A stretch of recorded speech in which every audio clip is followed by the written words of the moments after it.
Hello, everyone, and welcome back to the True North Report. Everything you need to know for the Canadians of today. I got a few different stories coming at you today. I know it's been a little while since the last video I put up. It's just been a little difficult to get to find the time in order to record what I have. So we're going to be covering a few different topics today. I'm going to be talking a little bit about the carbon tax that has been implementing. No, I'm not going to spend too much time on it. We're going to be talking about the mask standards in Canada right now. And probably the big story we're going to be talking about has to do with the white helmets that have been, as of now, are officially in Canada. And the white helmets aren't even remotely close to what people have presented them to be. There's been a lot of lies that have gone out there, and we're going to break down those lies little by little, and we're going to show you the truth of who these white helmets are, where they came from, why they're here in Canada, and why Canadians should reject them. And then we're going to be talking a little bit more about Justin Trudeau. Two main things that are going to be covering on him has to do with he is now monitoring social media when it comes to election campaigns. And also, the other one has to do with Justin Trudeau allowing Stats Canada to look into the bank accounts of 500,000 Canadians. And he has actually defended this in the House of Commons, which is kind of a disgusting thing to do. So we're going to start off today. We're going to talk a little bit about this carbon tax because this has been one of the big ones that have been coming up in the news because not too long ago, maybe a week or two ago, Justin Trudeau announced that as of January 2019, even those provinces that are united against the carbon tax are going to have the carbon tax forced upon them regardless of what they want. And now we have, at the moment, we've been seeing that Ontario, Saskatchewan, Alberta, they've been heavily aligned together when it comes to fighting the carbon tax. And not too long ago, Manitoba actually jumped in on that. They were getting a little pissed off with the way that it was being implemented by the federal government. Even though in the past Manitoba had shown some support for it, they've more or less pulled their support for the carbon tax and are now looking to join Doug Ford and Jason Kenney in fighting back against this. And despite this, people such as Doug Ford and Jason Kenney have stated that despite the fact that Trudeau is going to try and force a carbon tax on them, they're still going to fight to try and prevent that from happening. The carbon tax is just really, it's a cash grab. At best, economists are split on whether it'll actually have an effect, and at worst, it has no effect on the greenhouse gas emissions that we're seeing. But this has been something that the liberal propaganda machine has been pumping out for some time now.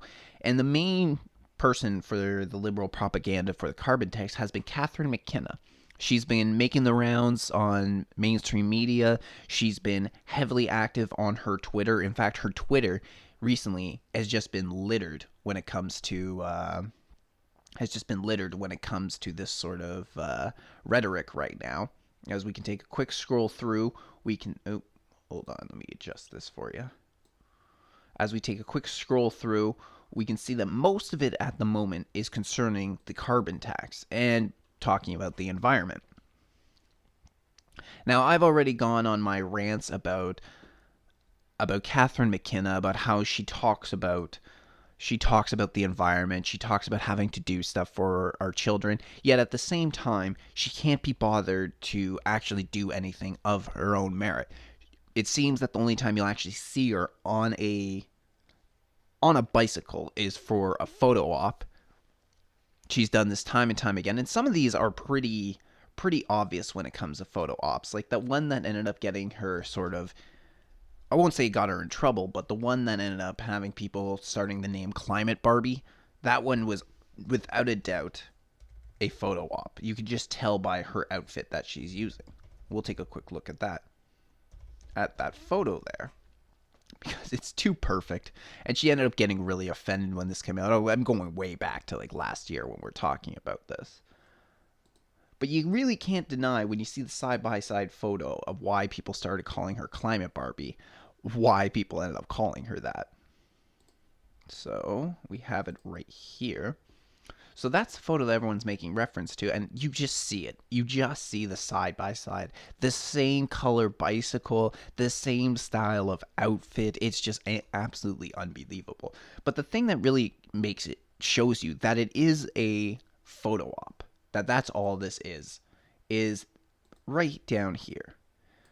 She's wearing high heels and pretending as if she's just coming or going from riding her bicycle. But at the same time, if she was actually on her bicycle, well then why would she be wearing high heels, and why wouldn't she be all sweaty? Because anybody who rides a bike knows that it does take some effort, so you get pretty tired and pretty sweaty at the end of it all.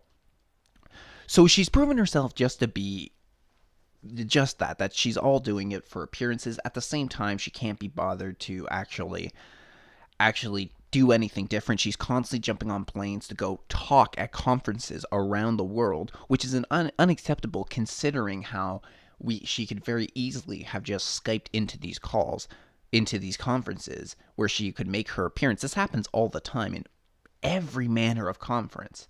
They end up just calling in if they can't make it, so that way they don't even have to leave their living room and they can broadcast the message that they want. But Catherine McKenna can't be bothered to do this. She's got to jump on every international flight, and at the same time, we've been hearing how much of these flights are just how much money they waste of taxpayers' dollars, because there's constant alcohol flowing around and entertainment, which is hundreds, if not thousands of dollars that they spend. In fact, there was a report that came out, or I should say a data release that came out maybe 6 months ago that showed that when it came to coffee, she was spending hundreds of dollars on these trips on coffee, which probably is not just for her, but a bunch of other people that are around. So now she tries to lecture everybody about this. And again, we took that scroll through her Twitter feed, and it goes way farther back than that. And she makes all sorts of attacks against the conservative government because they haven't released their climate plan. And I think this is actually a fair argument to make, because they really don't know anything that the conservative government wants to do, aside from the fact that they're against the carbon tax, which has been one of my criticisms of Andrew Scheer as a leader. A lot of things that he brings up, a lot of things that he complains about are just things that people have already jumped on. He's actually way behind the curve.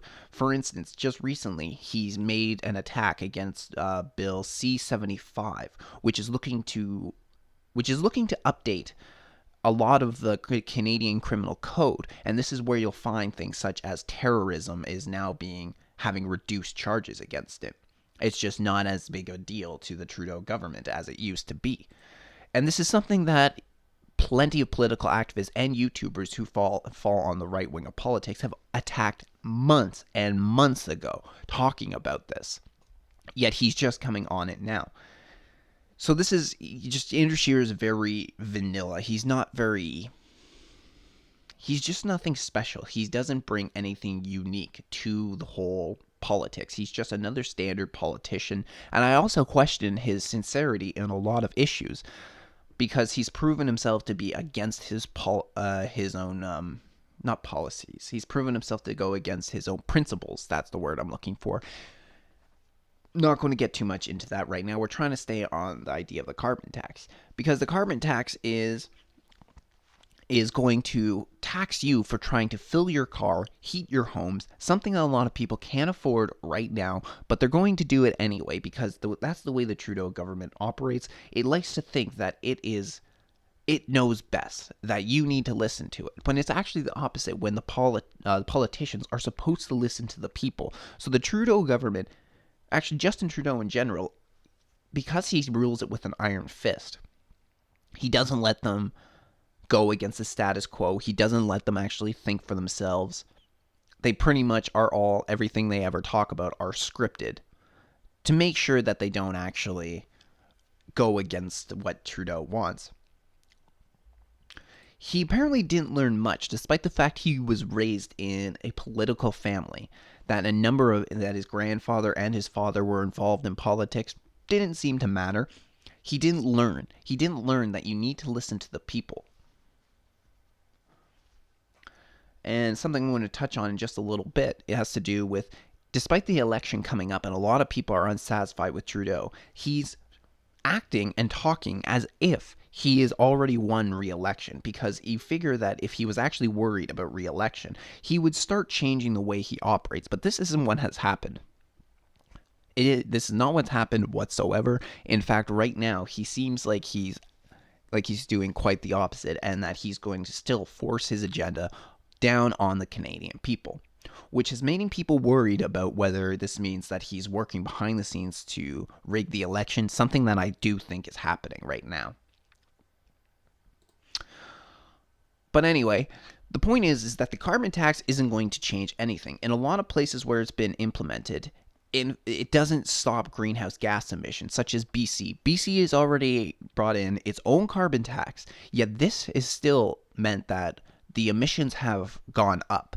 That it has not actually stopped anybody from doing the emissions. But what it does do is that it's been proven is that it is a business killer, because foreign companies aren't going to want to deal in Canada if that's what they have to deal with, and Canadian businesses are going to start going to places such as America, which is already happening. We're seeing an exodus of Canadian businesses to America because they have lower business taxes and they don't have to worry about stuff such as the carbon tax. And because of this, our economy is suffering. We can see the difference when we compare our economy to the American one. We don't have to have an actual side-by-side comparison, because it's clear that the American economy has always been stronger than the Canadian, at least almost always. There's been a few times where the loonie has been higher than the American greenback, but that doesn't really seem to matter right now. We don't have to do a direct side-by-side comparison. We can even do it more just on percentages, that Donald Trump has been able to raise the amount of the American GDP, while Justin Trudeau and the Canadian economy has just been staggering. It's been staggering, and it's because of the policies that Trudeau is trying to implement. And even recently, Justin Trudeau he full out admitted that it wouldn't matter, the carbon tax in Canada, that even if even if Canada did nothing, it would still not stop the global emissions from raising. So let's take a quick look at this here and what it has to say.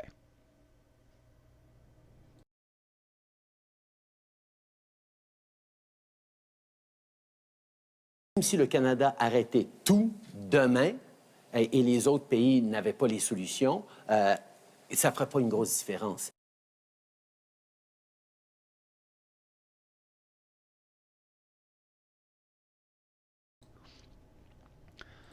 And the reason he says that it wouldn't make a difference is simply because the fact that when you have countries such as China and India, which produce so much pollution and so much greenhouse gas emissions, it doesn't make a difference because Canada is so small on the scale. There was a recent report from the International Panel on Climate Change, Intergovernmental Panel on Climate Change from the UN, which was talking about how by 2030 we need to have that if we don't get climate change under control, if we don't manage it by 1.5 degrees Celsius, then by 2030 the world is pretty much screwed. There's nothing we can do. We're going to have to it's another doomsday prophecy. This is what they're trying to push. They're trying to push another doomsday prophecy on us. But this is something we've seen time and time and time again. I have no doubt that the climate is changing. I have no doubt because I can feel it. I can feel it in colder winters and hotter summers. There seems to be we're reaching more of the extremes, but I don't believe that this necessarily means that we're going to be wiped off the planet, that human exists and that humans will cease to exist. Because they've been told this by the IPCC, by the UN, and our local governments time and again. Remember, never forget that the UN and many governments sanctioned and actually approved of Al Gore's movie, An Inconvenient Truth, which stated that by now, Florida should be half underwater, and many coastal cities around the world should no longer exist. They should have been completely wiped out. But yet they stand here today. They talked about the rising waters, yet we don't see that. And this is not the first time that they've pushed this on us. Because this is actually I'm about to show you something. It's an article from the AP, Associated Press. And this was from 1989. Here, 1 second. Okay, so here we go. So it's the first one at the top of this list here, and you can see it's from June 29th, 1989. It's a little interesting because when you actually click on the article, it says it says it was yesterday or something like that. Yeah, I don't understand this. If you look at the top right there, it says yesterday. I don't know why. Oop, sorry. There we go. There we go. Now you can see it better. So when we click on it, it says right here that yesterday, even though over here it says 1989. And I've seen this before where I've seen this article before where it shows you that it's from 1989. So we're going back almost, I guess that would be about 30 years almost. And what it says here is a senior UN environmental official says entire nations could be wiped off the face of the earth by rising sea levels if the global warming trend is not reversed by the year 2000. The year 2000. 18 years ago, almost 19 years ago, and they're saying we need to reverse the global warming trend. And they're saying the exact same thing we saw in Al Gore's An Inconvenient Truth. He says the government has a 10-year window of opportunity to solve greenhouse gas effects before it goes beyond human control. And even this article, even the paragraph right in the middle, it says coastal flooding and crop failures would create an exodus of eco-refugees, threatening political chaos, said Noel Brown, director of New York office of the UN Environmental Program, or UNEP. So where are these coastal floodings? It's been predicted for 30 years, and once again, by the year 2030, this is what they're predicting. This is what they're saying. Yet we're not seeing any of it right now. Now, the one thing that has changed too, when we're talking about the carbon tax, it has to here in Canada, has to do with the fact that now they're trying to say that despite the fact they're going to force the carbon tax on the Canadian people, that the Canadians will see their money returned to them. They're going to make sure of it that you get your carbon tax rebate because of it. But even then, they can't be specific. Because Ralph Goodale took to Twitter in order to announce this, but within 24 hours, less actually, he had already stated that it was the price had completely changed. Completely changed. So this is from Stephen Taylor, Trudeau's shell game. Yesterday, Saskatchewan families were going to get $600. Today, it's $200. How very interesting. So we take a look at this.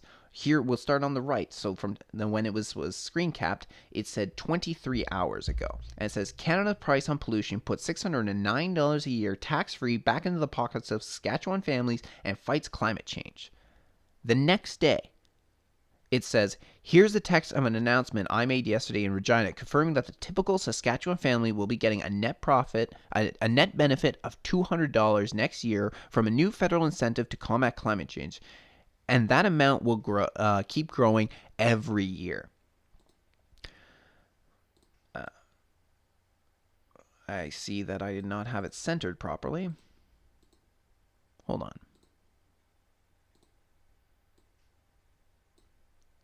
Let's shrink this a little bit.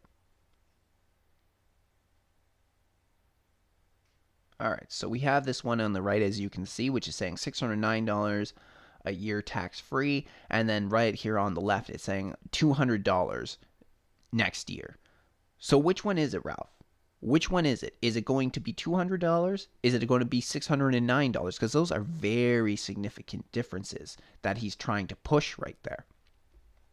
So they don't even know how much money you're going to be given back. But the thing is, too, is if this money's going back, then what benefit does the carbon tax even have?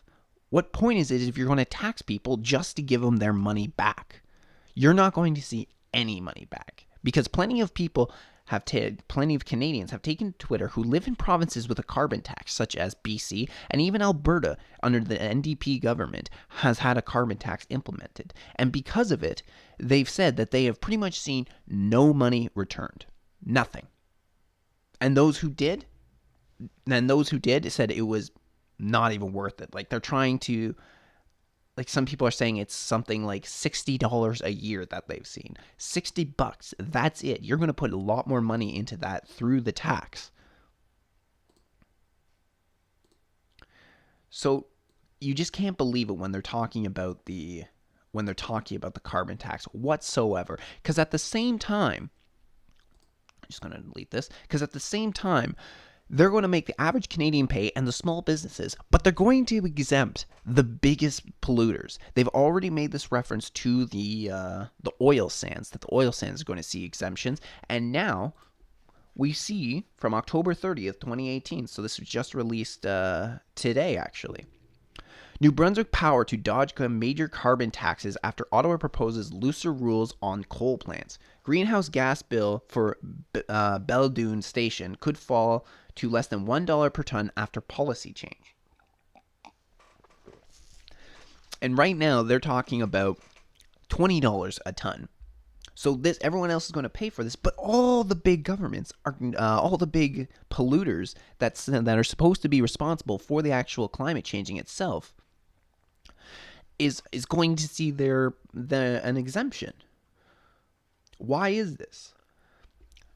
And for me, I've started to notice something. Have you ever noticed how back in the day, there's a lot that people like to sort of there's a lot that people like to talk about how the conservatives and right wingers, they're the ones that are actually going to that big companies like to go to them because they get their tax breaks and things like that. And that the conservatives, Republicans in the states, that all they are is they're friends to big companies, and they just want to give the richest 1% their tax break. But lately, it seems to be the opposite. Lately, a lot of big rich people are going towards the Democrats, going towards the Liberal Party and the left-wing parties across the world. Now, why is that? Why do they end up going to these people? And I have a theory that I'm pretty sure is accurate. Because at the same time, if you look at the UN agenda for 2030, which pretty much is a Marxist agenda, if you look at what they want to do, they want to eliminate poverty, they want to eliminate hunger, they want equality across the world, and a clean environment. It seems to me like it's sort of a future they're trying to get out of Star Trek. This is what they're trying to do. For anybody who's ever watched the Star Trek Deep Space Nine, they made several references on that show about how Earth is a paradise now. This seems to be what the UN is trying to go for. And a lot of major companies have signed up to support the UN in their agenda and support these liberal governments and their carbon tax and environmental initiatives. Why would they do this when they're the ones that benefit the most from reduced environmental benefits and not having these restrictions on them? And I think I know why. I think it's because these businesses these are mega corporations that can afford to weather the storm. But the small businesses can't. They're competition. They can't weather the storm. Which means that these people, if they sign up for this agenda, which kills all other businesses, that gives them sole control over their own respected industries. People like Walmart, Coca-Cola, and many other of these mega corporations they will now literally be the only ones you can go to. So they're actually going to make more money in the long run than a tax break. Because now, if they own all of the businesses, all your money goes to them. And anybody who has refused in the past to say go to Walmart because they don't like Walmart for obvious reasons, now they have no choice. It seems to me that these liberal governments, the Democrats, the Liberal Party of Canada, and all across the world are literally trying to form fascist governments. Because one of the main thing about a fascist government, like you have the basic understanding that it's like ultranationalism and this, but the main thing about it has to do, it's more of a capitalist system that is underneath government control. In a lot of ways, it's sort of the opposite in communism, because communism, it's socialism and it brings everything underneath government control, but it operates under the socialist system, where fascism operates under the capitalist system. So these These mega corporations and these government entities are literally creating a fascist world government because of it. This is why the big corporations are getting the tax cuts, or don't have to pay into these corporations.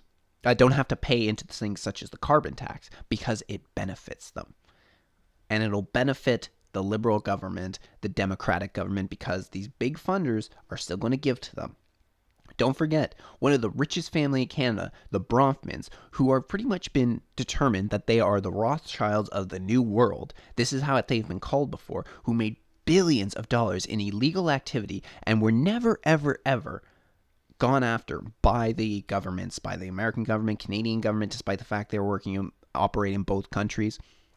The Bronfmans are big contributors to the Liberal Party and Justin Trudeau. That never comes up, does it?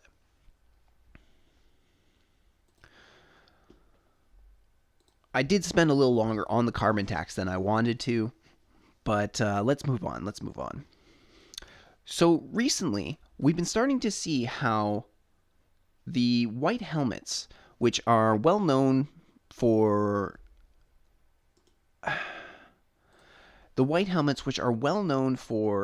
as the media pushes it, for being humanitarian group that has helped out civilians during the Syrian civil war, such as when after a bombing happens, they go in and rescue anybody who survives, who have done great work. They have now been relocated to Canada.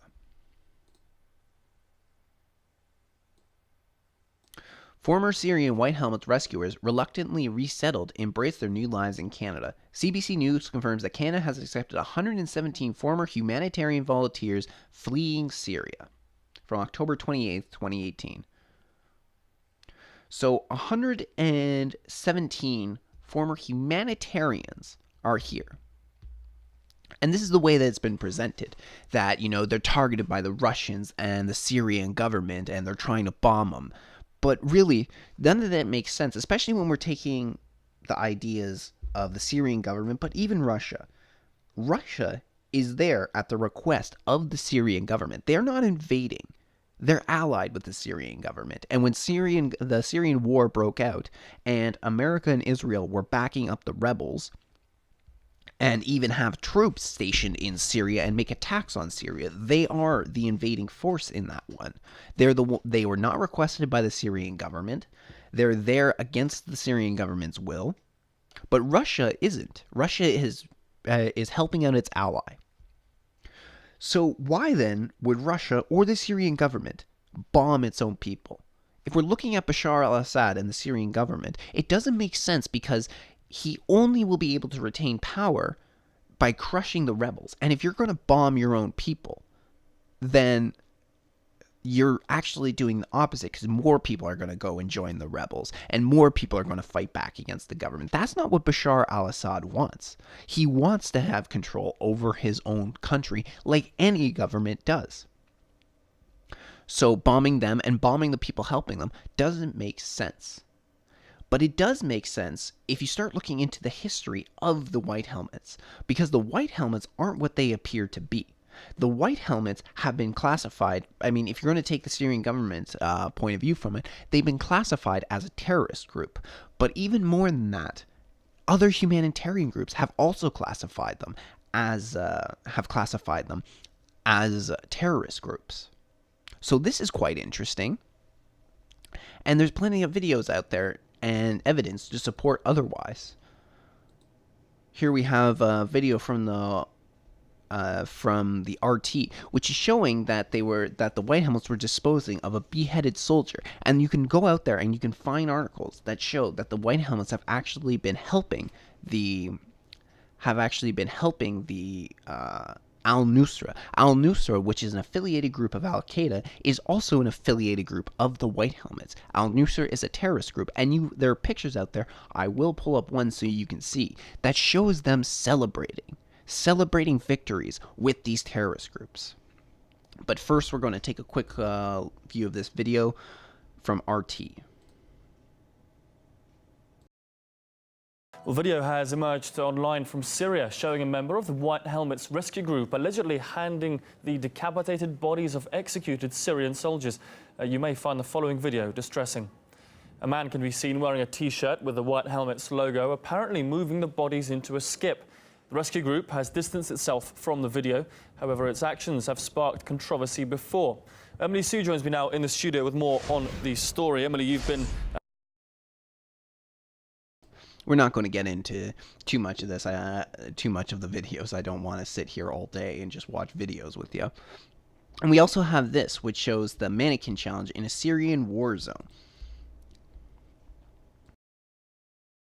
Now, the Syrian rescue group known as the White Helmets has sparked anger online after posting a video of them faking saving someone while doing the so-called mannequin challenge, the viral video trend in which people freeze in motion and are video recorded. Well, this footage shows the group's rescuers standing motionless, frozen over an apparently wounded man, and it does look realistic enough. So realistic, in fact, that it's raising serious questions about the authenticity of the White Helmets' other frequently posted videos. This particular video was deleted from the group's accounts a few hours after it was posted. There are plenty who regard the White Helmets as heroes of the Syrian war, but it also has a background that is somewhat dubious.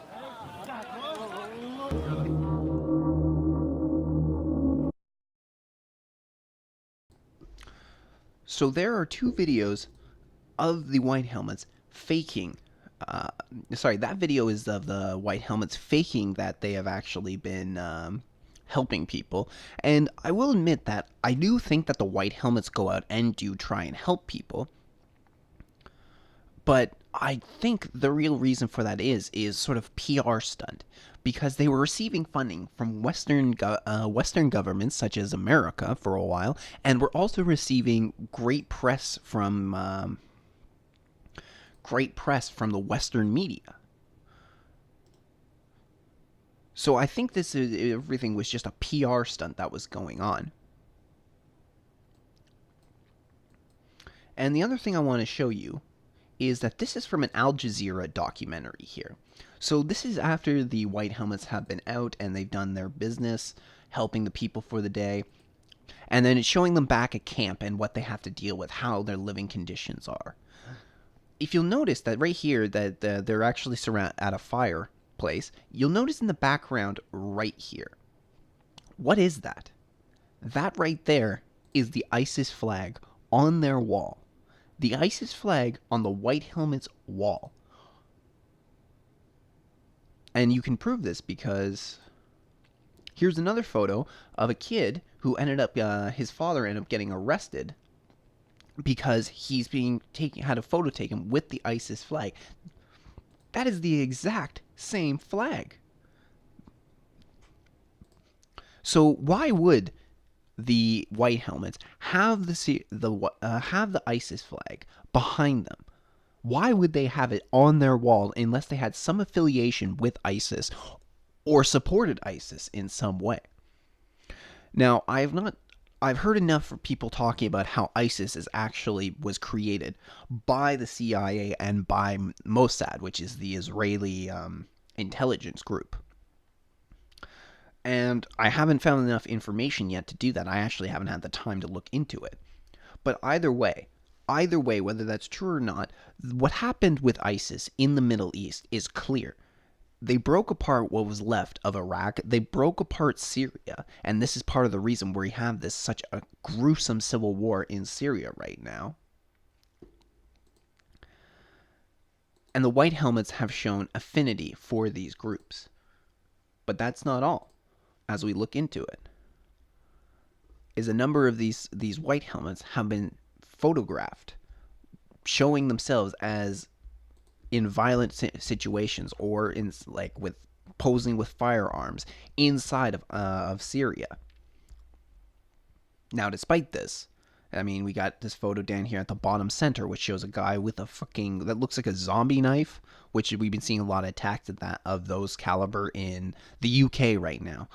But why would the White Helmets, if they're a humanitarian group, have their photos taken with them in war zone and war equipment, such as the bottom right, where we have a White Helmet who is also here being photographed with in a combat vest with an looks to be an AK-47 rifle? And why would they be shown celebrating with Al-Qaeda and Al-Nusra? Why would they be celebrating the capture of a city unless they had affiliations with these groups? So I've just shown you a lot of evidence to support that the White Helmets are not who they say they are. And now they've been brought to Canada. They're in Canada. And who brought them there? And why were the White Helmets brought into Canada? Well, you have well, first things first, just going to quickly show you one more piece that we have here that Syria's Assad says White Helmets are terrorists, will be killed if they don't surrender. And this is July 26, 2018. So that's just showing that all I'm showing there is just that President Bashar al-Assad is his view on the White Helmets, because I stated a little earlier that he had called them a terrorist group. But it was actually Israel who ended up evacuating them. Israel helps evacuate Syria's White Helmets to Jordan, Sunday, July 22nd, 2018. So I just showed you all this evidence that the White Helmets aren't who they appear to be. And yet, if we know this, then our world governments know this. And yet, Israel helped out a known terrorist group? Why? Why would they do something like that? So as it says here, Israel has assisted the evacuation of 422 Syrians, including members of the White Helmets Rescue Group, to neighboring Jordan in an international humanitarian operation coordinated by the United Nations. How interesting. Western powers have become concerned in recent weeks that the volunteers' lives were at risk as Russian-backed Syrian forces tightened their grip on one of the last rebel-held areas in southern Syria. Regime forces have increased their offensive in the area in recent weeks, these civilians making and the the rescue White Helmets, effort even more they are now urgent. safely out of Syria. Tell us. Sorry about that. I realized that the video started playing.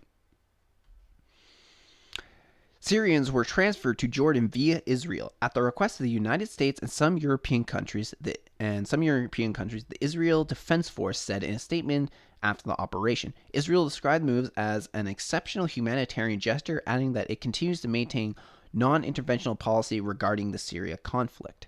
Bullshit. That is bullshit right there. That is proven bullshit, because Syria, Israel has bombed Canada, Germany, and Syria, the UK. Syria That has gives you an bombed. idea of the support the White Helmets have internationally. Sorry about that, everyone. It's this damn video from CNN. Like I want to watch CNN. Anyway, this is clear bullshit, because Syria has made moves in Syria. Israel has made moves in Syria. They have bombed many groups, including any strongholds that were held by Iran in Syria. Iran, another country that was invited in by the Syrian government, and Israel has made it taken upon themselves to bomb those locations inside of their country. Israel is not the good guys here. They are far from the good guys. Don't forget, too, if you remember that last year there was the chemical attack, or quote-unquote chemical attack, that ended up taking place in Syria, and then in response, America ended up bombing Damascus. They believe it was 59 or 60 Tomahawk cruise missiles that they launched at Damascus in response to this. Who were the ones that were telling us that this attack took place by the Syrian government, by Bashar al-Assad, and that he gassed his own people? It was the White Helmets. All the information that people had came from the White Helmets. And then we had the response to it because of it. Yet, there were many questions being asked about this, because it's not the first time we've seen fake chemical attacks that have been conducted. So I don't believe the narrative that the chemical attack was actually taking place there. And the other question is, when we're talking about the white helmets, one second, let me see if I can find this article.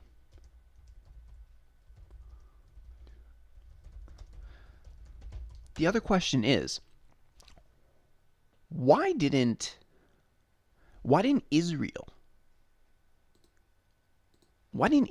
take on these white helmets? If they were talking about a humanitarian effort, then why did they not give them refugee status? In fact, they didn't even settle them in Israel. They settled them in Jordan, of all places.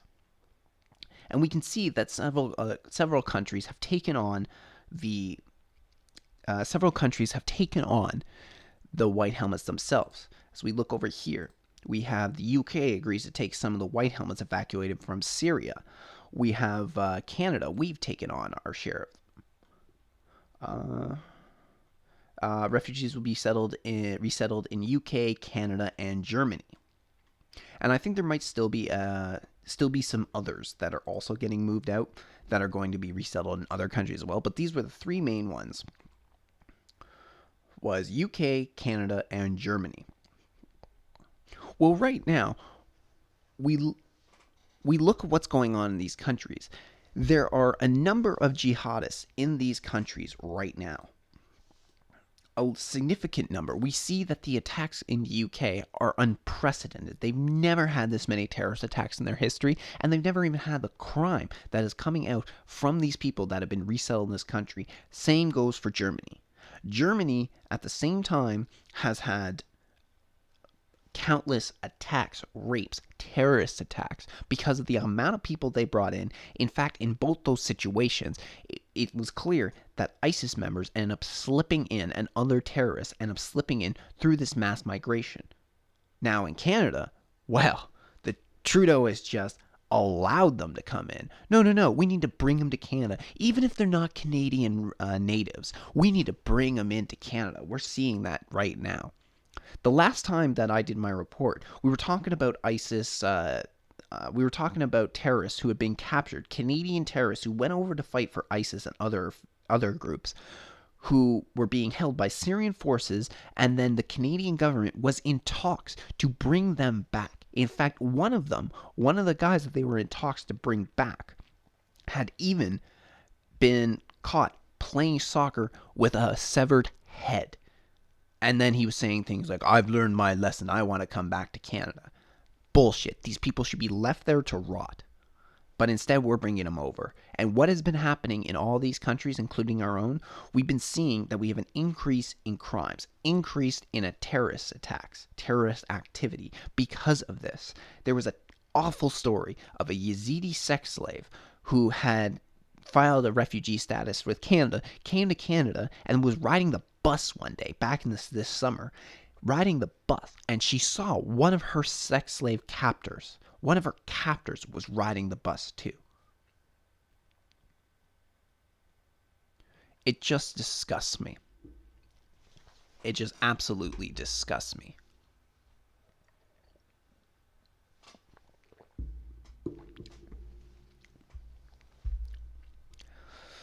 And you'll notice too that when it comes to a number of these wars, they've either been initiated or have been joined by Israel. See, this is the thing when it comes to me that really gets to me when we're talking about the whole situation. First of all,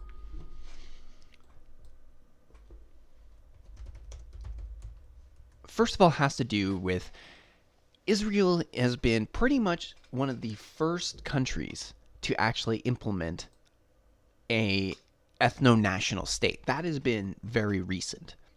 They've implemented an ethno-national state all to themselves, all to the Jewish people. And because of it, but at the same time, one of the biggest people who are against, say, for instance, the alt-right, have been Jewish people, talking about how unfair this sort of is and how terrible it is. Now, don't get me wrong. I in no way consider myself part of the alt-right or consider myself an ethno-nationalist. But I think it's interesting that one of the biggest people against this are the people who have their own ethno-national state that they can go to. Now, many people bring up the fact that this has to do with that has to do with everything the Jewish people have faced, all the persecution that they have faced over the last little bit, over the last few centuries. But it's also interesting that Israel is involved with so many of these wars, and then they don't take on any refugees, none whatsoever, or they don't stay, because they've taken on refugees in the past from Africa, only to either ship them out to other places or ship them back to Africa. So they don't take any of these people. And there's a number of wars in the Middle East. So we have Israel, which is about right here. I wish I could find you a better map, but they're all so small. And there's been wars all over these areas right here, right around Israel. You notice Israel is always concentrated in the middle of all these situations, which is really funny. Because even they have the Israeli Defense Force, which is just a joke. Calling yourself the Israeli Defense Force is a joke. But then, when the refugees from all these wars end up going, where do they go to?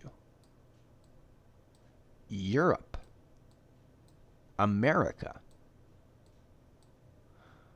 So they flood.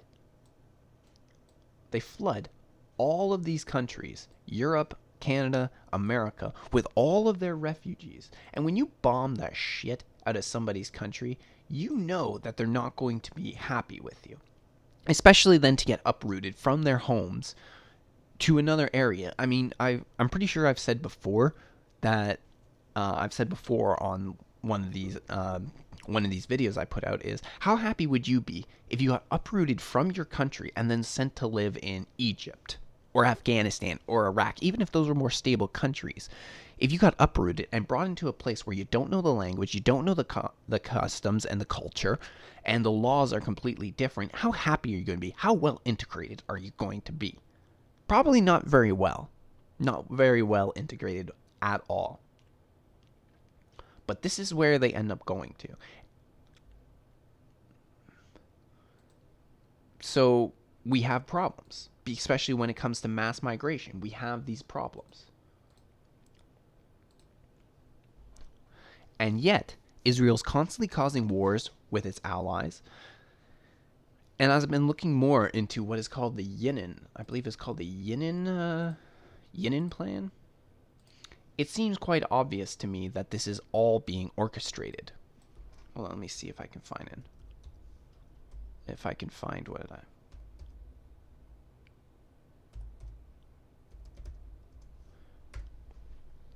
Okay, I think I have it here. So all goes along with their plans for the blueprint for the Middle East.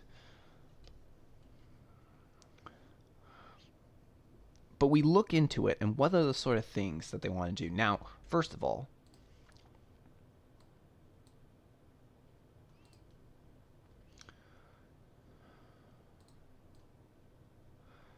the Yinin plan was an article released in February 1982 in a Hebrew journal, Kivunim, Directions. And it was a strategy for Israel in the 1980s. But it seems to me that the plan didn't go quite as quickly as they wanted, so things are still underway when it comes to this. But let's look at the blueprints for the Middle East. Let's take, for instance, this image of Iraq. He didn't consider Iraq, with its oil wealth, to be Israel's greatest threat. He believed that the Iran-Iraq war would split up Iraq, whose dissolution would be a strategic Israeli aim, and he envisioned that the emergence of three ethnic centers of Shiites governing the Basra, the Sunni from Baghdad, and the Kurds with its capital in Mosul, each area run along the lines of the administrative division of the former Ottoman Empire. So they were looking for the Iran-Iraq war to split it up, but that didn't end up happening. But that did happen almost to this exact way they described it, the breaking up of being governed by the Shiites, the Sunnis, and the Kurds. This happened almost explicitly during the Iraq War. And then one thing many people didn't understand is that after the Iraq War happened with America, Obama pulled out. He pulled out of the Iraq war without any precautions that peace could be maintained. They say, well, we trained the Iraqis over there, so they should be able to contain it now. But that's not what ended up happening. Iraq fell to chaos almost as soon as they left, and we saw the rise of ISIS out of it, which just led to more crap going on over there in Iraq. And who's been the one that's been pushing for this for a long time? The Israeli Prime Minister Benjamin Netanyahu. He's the one who went over to Congress back in 2002 or 2003, talked about how Iraq had weapons of mass destruction and you need to do something about it. Well, America definitely did something about it, and it was even though they invaded by about March of April 2003, by December 2003 at the latest, they already had Saddam Hussein captured. And there was actually a CIA agent who went and spoke with Saddam Hussein. And they said they stayed in there because of they ended up saying that they stayed in there because of the weapons of mass destruction. They were looking for the weapons of mass destruction. But the CIA agent who interviewed Saddam Hussein said that he talked to Saddam a lot, and he was convinced that there were no weapons of mass destruction inside of Iraq, which pretty much got confirmed. There really were no real weapons of mass destruction that ended up getting located in Iraq. We were talking nuclear weapons. We were talking chemical, biological weapons. Well, I'm pretty sure they didn't really find anything, maybe a little bit, but we were talking about on a grand scale, especially the big one was going to be nuclear weapons. But this was not what ended up happening. They did not find any nuclear weapons.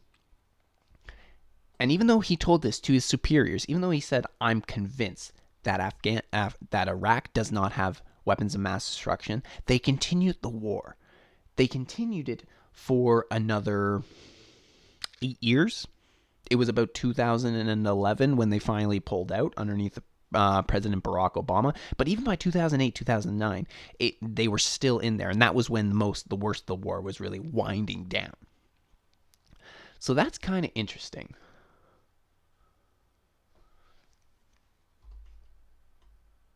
We have this talk here about Jordan and the West Bank.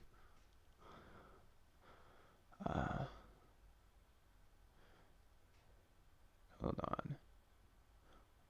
So we have United States Ambassador to the United Nations, George Ball. Ball, discussing the second Israeli invasion of Lebanon earlier in June, referred to the conversation with Ariel Sharon, in which Sharon reported states that his long-term strategy considered of squeezing the Palestinians out of the West Bank, allowing only enough of them to remain to work. So that's kind of interesting because this is exactly what we've been seeing. With the illegal settlements, we've been watching as they have actually done this, that they have started pushing the Palestinian people out more and more and more. There's actually a great map that's out there. Let me find it for you. It's a great map that shows how much territory Israel has taken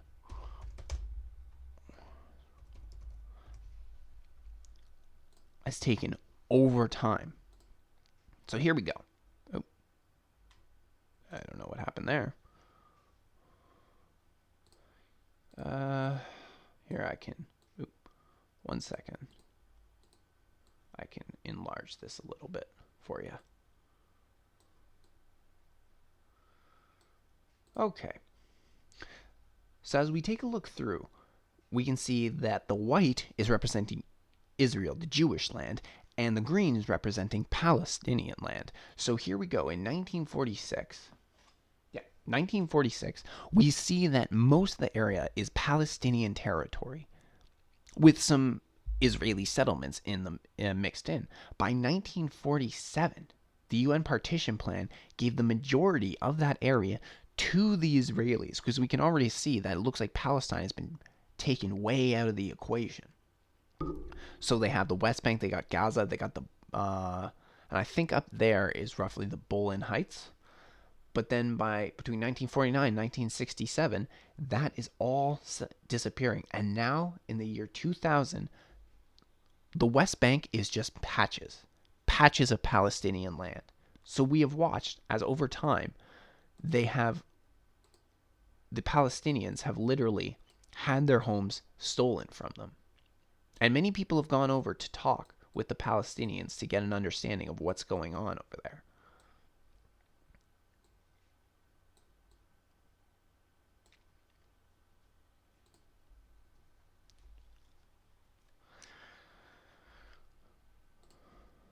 So, in short, Israel is no friend to Canada, America, or any of them. In fact, when it comes to America, for any Americans listening, they're using you. You are being played by the Israelis right now. A number of your politicians have dual citizenship between Israel and America. They'll vote for whatever policies are work best for the Israel. And you know what? I understand a lot of you like Donald Trump, but you need to understand that Donald Trump is also just being used by the Israelis. Look how much he supports them. Nothing Israel does can ever be wrong. Nothing. He talked about, like, for instance, he moved the the embassy from the U.S. embassy from Tel Aviv to Jerusalem. He did that by May of this year. He announced it almost a year ago. It was about December of last year, 2017. All that did is cause more strife in the area. The Palestinians were pissed off because they had claims over Jerusalem before Israel even showed up. But the only claim Israel can make to this has to do with the Torah. Has to do with them being said, we are God's chosen people, and we were given Jerusalem and the promised land. But at no point, hold on, let me rephrase that. What you need to realize is that at every point that Israel, the Jews have gone to Israel and the promised land, it's been a massacre. Even if you look at the Old Testament, you're looking at the Torah and the stories of Exodus and Joshua. If you're looking at these stories, there were already people living in the area at the time, such as the Canaanites. They went in, they killed everyone, uprooted them from their home, and took it for themselves. This is what happened again after the Palestinians, with the Palestinians, who genetically and with documents can lay claim to that land for hundreds, if not thousands of years. But that doesn't matter. And once again, Israel is doing what it did before in those stories of Exodus and Joshua. Talking about how they have gone in, waged war against the people, stolen their land.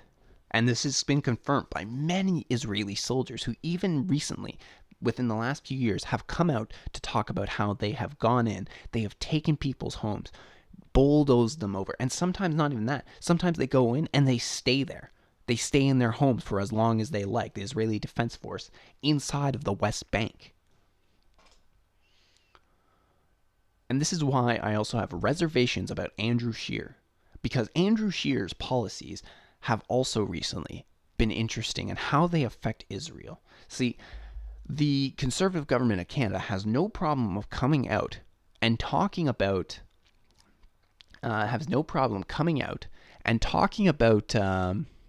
when something's anti-Semitic. We need to support Israel. We need to support the Jewish people. For instance, he was very supportive of their actions during the March for Return, which happened right before the American embassy got moved from Tel Aviv to Jerusalem, in which over the course of maybe 2 weeks or so, something like 150 Palestinians were killed and 15,000 were wounded. 15,000. There have been confirmations that the Israeli Defense Force aims and shoots in order to wound many times, shooting the Palestinian men in the balls, shooting them in their legs, so that way they have to get them amputated. The idea of the Israeli Defense Force is doublethink at its best. Doublethink from George Orwell's book 1984, which is where you can hold two counter thoughts at the exact same time. They call themselves the Israeli Defense Force when they're an invading and attacking force. They're not defending. The origins of the IDF have been terrorists. They were terrorists before they were, quote unquote, a defense force, committing many acts of terrorism against the British when they were in there and the Palestinians who were there.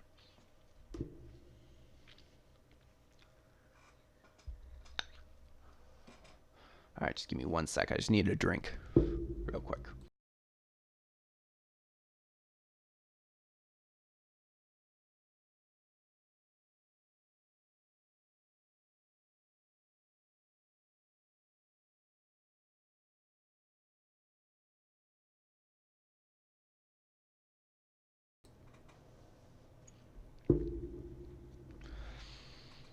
So this is some of the history and some of the things that Israel has done.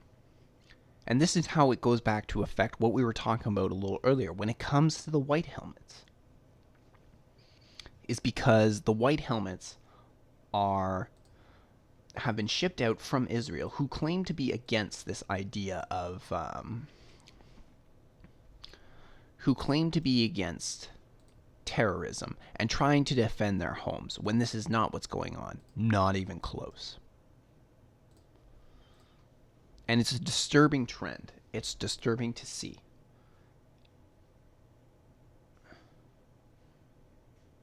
It concerns me that more people aren't aware of this, but I do believe that people are starting to wake up to this.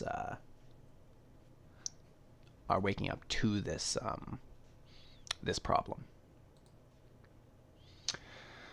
Okay, so now that that's put aside, I'm going to finish off today talking a little bit about Justin Trudeau. I'm not going to try and spend too much time on it because I know we've already passed the first hour.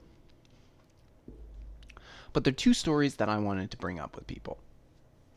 And it has to do with Trudeau watching public opinion on social media about asylum seekers, and it also has to do with his defense of StatsCan collecting banking info on about 500,000 Canadians.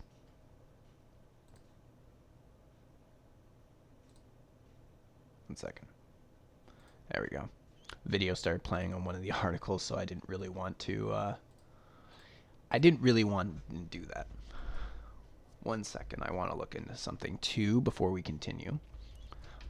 But both these moves are quite concerning because don't forget, especially when we're talking about, since we're going to start with this idea that Trudeau's watching public opinion and social media, let's not forget that the Trudeau government has been using Facebook in order to censor and push their own agenda. It was back in February of 2018 when Trudeau ended up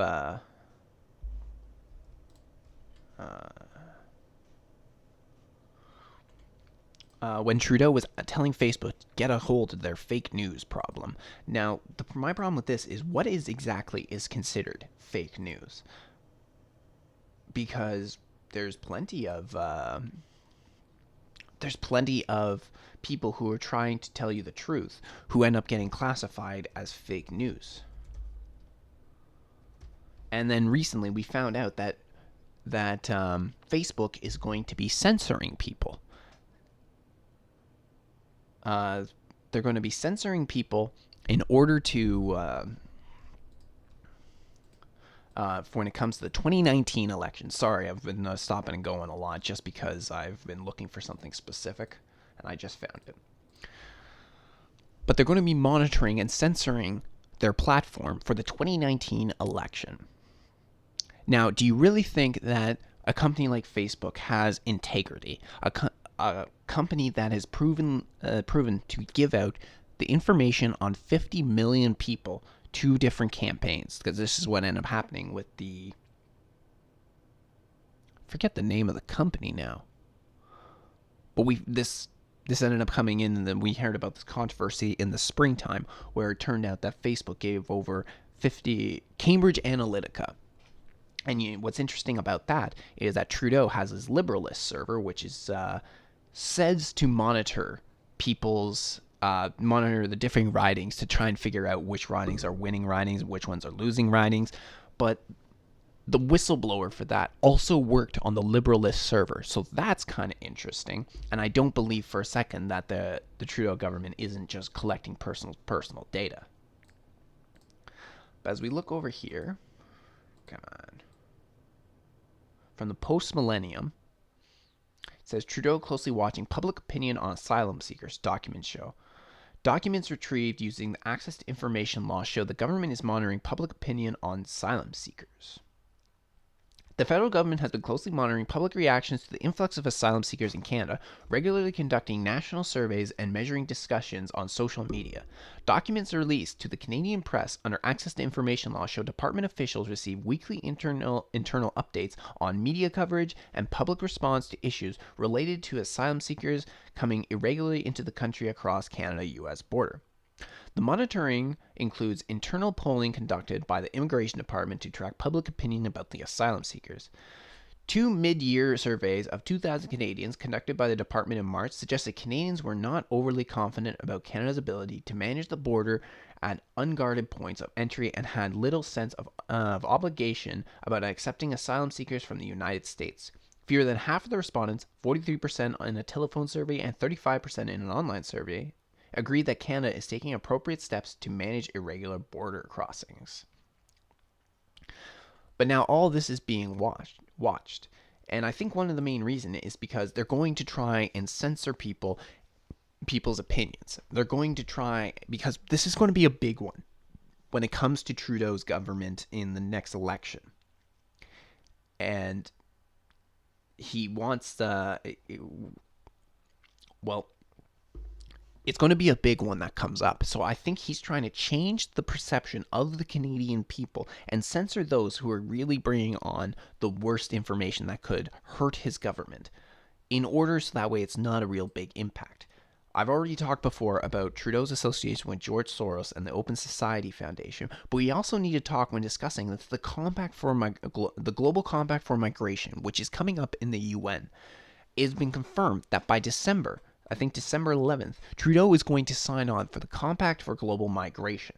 And when he does this, it's a global agreement which allowing for massive amounts of immigrants to come into our country. And at the same time that this is going on, while we're watching that this is happening, and it's also about giving back services to the immigrants at the same time, which we're already doing, while this is going on, we have Trudeau that's trying to change election results, which is why I was stating at the beginning that I believe Trudeau's going to try and rig the upcoming election. He's already like he's going to get reelected when he's forcing the provincial governments to take the carbon tax, when has no problem going out and insulting Canadians every single day.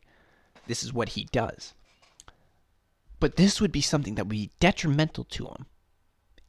It'd be detrimental to him if he if he already thought he was going to get reelected. And we're seeing this through Bill, I think C-69, if I'm remembering correctly. C-69. And Bill C-69, if I do remember, it has to do with updating the... No, not that one. Not that one. This bill I'm thinking of has to do with updating how our elections work. C-76 maybe? I think so. Yes, it is Bill C-76. An act to amend the Canada Elections Act and other act to make certain consequential amendments. Now, if you remember that underneath the Harper government, Stephen Harper ended up making changes that you need to provide a source of ID so that when you go and register, because that way it avoided election fraud. Now, the one thing that has been pushed by left-wing politics and activists for a long time is that this is not only racist but discriminatory, because the groups such as black people and natives, who are usually tend to fall on the poorer side, they end up they don't have an ID. They don't have the resources in order to get out and get their IDs, and they don't have the money to go do this. But this has been proven false time and time again. People have gone into these communities, such as the black community, and asked them, do you have a valid identification? And pretty much all of them will say yes, which to me is just, I think you got to be pretty stupid in order to fall for this idea, because you you got to be pretty stupid to fall for this, because you need a valid identification for almost anything. You want to buy a pack of smokes or some alcohol, you need to have a valid ID. You want to update some government documents, you need a valid ID.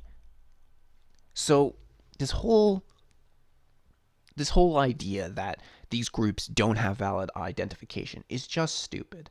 But what they're looking to do is now they're going to reduce it. So all you need is a voter card, and at the same time, you're going to all you need is a voter card, and at the same time, you can get vouching renewed. So vouching is that if I go in with someone who has a valid ID or their voter card, I think it's a valid ID. I think. But anyway, they can then go in with me and say, I can vouch that this person is who they say they are, which is just ripe for abuse. And in fact, this is something that was just reported on very recently by Tim Pool when it comes to the Democrats. And actually, if you can see here, this second video from at the top says, Democrats caught trying to register non-citizens to vote. They're trying to register non-citizens to vote. We're seeing this is exactly what Trudeau is going to do.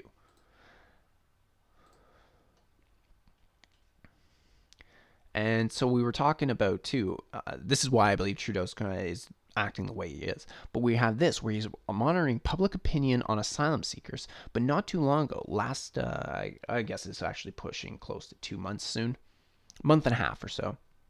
This article was put out by Spencer Fernando. Under Trudeau, Election Canada wants tools to listen to social media. Going back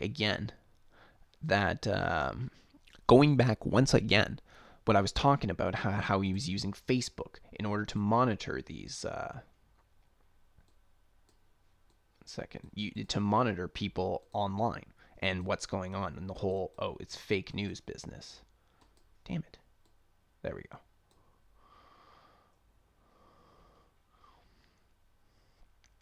So it says, under the pretext of fears about Russian interference, Election Canada is seeking a social media listening tool to use in the next election. According to a report, the government wants the tools to listen and analyze trends on Twitter, Reddit, and Facebook.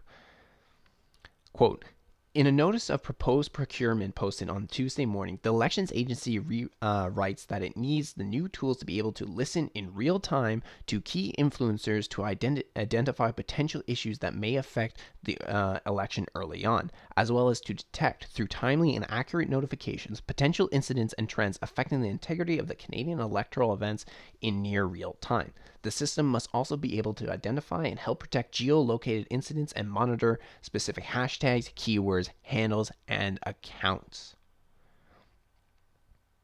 Do you really think that all they're going to do is listen in to see if Russia's meddling in the Canadian election? No, this is going to be used to his advantage. It's going to be used not only to listen on people and censor them, but it's also going to be used to monitor everything you do, everything you say. Anybody who, again, is influenced, as they even say, key influencers. Listen near real time to key influencers. Do you think he's going to rein in his key influencers, the people who like Trudeau and are trying to influence people to vote for him? Or do you think he's going to rein in key influencers that don't go for his benefit? Key influencers for NDP voters and key influencers for conservative voters. And that goes too with what he's doing most recently, which Trudeau defends Statistic Canada move to collect banking info of 500,000 Canadians. Prime Minister Justin Trudeau is defending a decision by Statistic Canada to compel banks and financial institutions to release personal transaction data of 500,000 people without their consent. Without their consent. That is a disgusting thing to do. Disgusting. And I haven't actually watched this video yet that they have, but we're going to try and give it a watch because I think it may be in the House of Commons where Trudeau did end up defending his actions. And we'll take a look at that. Mr. Speaker, there were disturbing reports this weekend that Stats Canada has informed banks and credit card companies that it expects them to hand over personal financial data of at least 500,000 Canadians without their knowledge or consent. Even worse, banks won't be allowed to inform their customers that the government is following every single one of their transactions. With a long history of government privacy breaches, Canadians are rightly worried. Why are the Liberals collecting the personal data of Canadians without telling them? Honourable Prime Minister. Mr. Speaker, our government is ensuring that the personal data of Canadians are protected. Statistics Canada will use the anonymized data for statistical purposes only. No personal information will be made public. I understand Statistics Canada is actively engaged with the Privacy Commissioner's office on this project and is working with them to ensure Canadians' banking information remains protected and private. High-quality and timely data are critical to ensuring the government programs remain relevant and effective for Canadians. Honourable Opposition House Leader. Mr. Speaker, the Liberal government plans to access the personal financial information of Canadians without their knowledge or consent. Personal information like bill payments, online purchases, credit card transactions, cash withdrawals and deposits, even e-transfers between family members, and the list goes on. Will the Prime Minister do the right thing and immediately assure Canadians that this intrusion into their lives will be stopped? Right Honourable Prime Minister. Mr. Speaker, Canadians rightly expect that government agencies and groups like Statistics Canada work with the Privacy Commissioner to ensure that their private lives are protected. But, Mr. Speaker, need I remind you and all Canadians that it was the Conservative government that chose to stop the long-form census, to cancel the long-form census as a way of protecting people's private information. What that led to was more policy based on ideology and less policy based on evidence like we are doing now. Their attacks on data and information continue.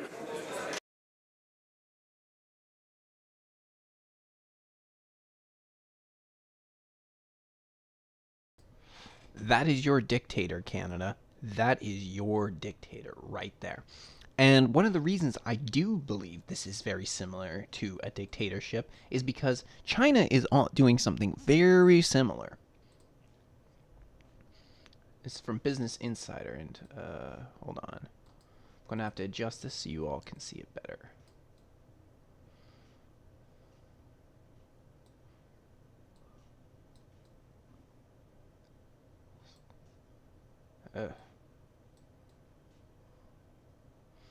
Alright, so here we go. A creepy video shows how China warns its citizens to behave or get punished by its nationwide social credit system, which kind of seems like what we're doing between his monitoring of the asylum seekers' rhetoric online, his monitoring of social media in real time, and defending Statistics Canada's right to be able to get the information of 500,000 Canadians without their consent. Because that means when they're doing that with the Statistics Canada with their bank information, they can see what you're spending your money on. A chilling announcement on a train from Beijing to Shanghai shows how the future of China could be dominated by people living in fear of a nationwide social credit system which will rank all its 1.4 billion citizens based on their behavior. And sorry it's so small right now. It's just... Actually... Hold on, I can make that a little bigger for you. There you go. The social credit system is basically an extension of a person's financial credit score, which will be mandatory nationwide in 2020. But instead of just tracking financial performance, people will also be ranked for their trustworthiness. Freelance journalist James O'Malley on Monday posted a video taken inside a bullet train between Beijing and Shanghai. In the video, a female voice announced over the intercom in English that people who travel without a ticket or behave disorderly, like smoking in public places, would be punished according to regulations, and the behavior will be recorded in an individual credit information system. It's not clear what the orders and regulations are, but previous government notices have focused on transport-specific offenses like loitering at airport check-in desks and boarding gates. The social credit system is due to roll out in 2020, but various cities have launched a pilot program and a disparate collection of blacklists. It relies on information such as facial recognition software and getting citizens to report on each other to local authorities. So that's pretty chilling. And actually, another thing that maybe you should know about this whole facial recognition software is that China has something that they call Skynet. And this is a social facial recognition software. But what's scary about it is that it can track 1 billion faces in... I think I've heard it's a second, but it might be a minute. Either way, it's still concerning. Either way, it is terrifying would be a good word for it. Let me just get this down to a decent size for you guys.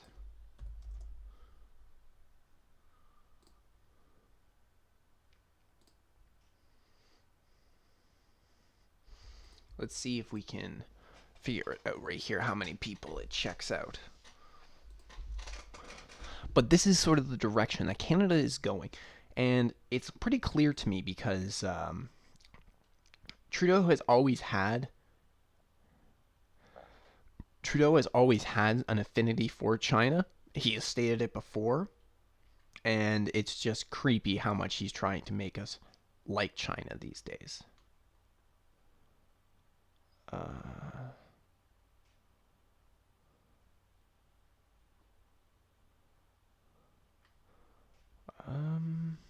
I don't think I can find it here.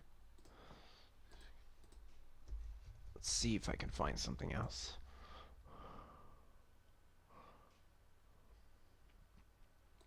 But this is the way that we're going right now. This is the direction that Trudeau is bringing us.